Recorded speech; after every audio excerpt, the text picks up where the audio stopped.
नमस्कार, दर्भावती न्यूज में आपका स्वागत है।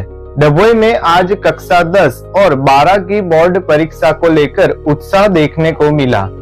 डभोई में भारतीय जनता पार्टी द्वारा विद्यार्थियों को शुभकामनाएं दी गई।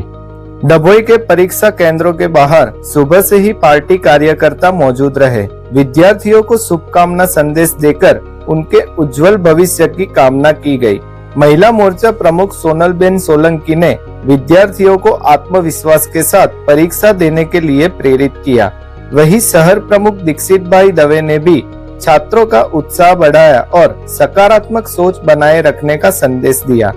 इस पहल से छात्रों और अभिभावकों में उत्साह का माहौल देखा गया। आज रोज 10મી અને 12મી બોર્ડની એક્ઝામ શરૂ થઈ રહી છે તો અમે ભારતીય જનતા તરફથી અમારા ડભોઈના પ્રમુખ દીક્ષિતભાઈ, જિલ્લાના બ્રહ્મભટ્ટ સાહેબ અને બીજા અન્ય કાર્યકરો અને અમે આજે 10મા અને 12માના છોકરાઓને અને પેન આપી અને સ્વાગત કર્યું છે અને શુભેચ્છા પાઠવી છે કે અમારા ડભોઈનું કેન્દ્રમાં 10મા અને 12માના છોકરાઓ સારું પરિણામ લાવે અને કેન્દ્રમાં ફર્સ્ટ નંબરે આવે એવી અમે શુભકામના પાઠવી છે।